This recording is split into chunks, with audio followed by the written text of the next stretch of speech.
In this week's Fastest 4 Minutes in Finance, the resilient American consumer. How we somehow keep spending money even though things keep getting more expensive. Hello, I'm Scott Inman. You can call it a conundrum, a paradox, or just call it an old-fashioned head-scratcher. The American consumer has somehow absorbed a high inflationary environment for about 3 years and kept the U.S. economy afloat. At the same time, we know credit card balances and delinquencies are on the rise. So there has to be a day of reckoning somewhere, right? Maybe. But if you believe the CEO of Saks, Mark Metrick, demand for luxury goods is, quote, here to stay in 2024. Luxury products can be defined as higher-end cars, fashion, jewelry, even homes.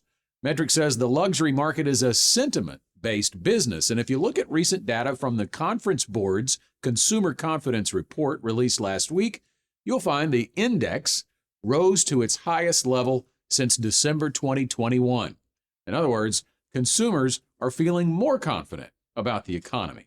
LPL chief economist Dr. Jeffrey Roach points out that confidence is driven at least partially by the exuberance that the Fed has completed its rate hike cycle and will soon even cut rates. And that may or may not happen. According to LPL research, there are some yellow flags in the Consumer Confidence Report, though.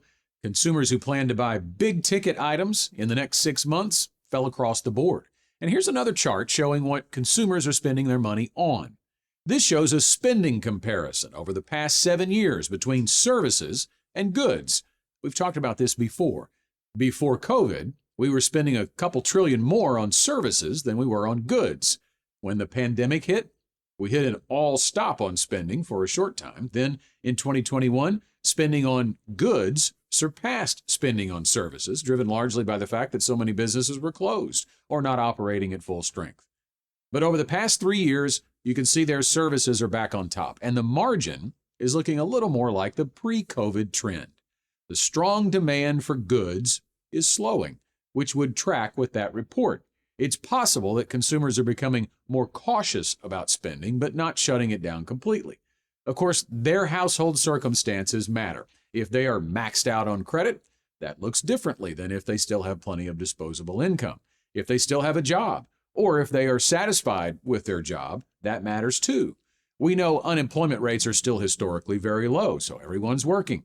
Also, late last week, a report called Job Openings and Labor Turnover Survey showed that quit rates, an indicator of employee confidence, are down to pre-pandemic levels. According to Dr. Roach, quit rates fall when workers expect a low probability of easily getting rehired. Taking a hard look at consumer spending matters. It accounts for roughly 80% of the American economy. If that slows, it can obviously affect corporate earnings, which in turn can affect stocks. The latest report shows us confidence is high, but where a consumer spends their money may be more strategic, which means maybe your investment strategy should be too. Thanks for watching. Want to become smarter financially in 4 minutes or less? Sign up at fastest4.com to get insights and updates like this delivered to your inbox weekly.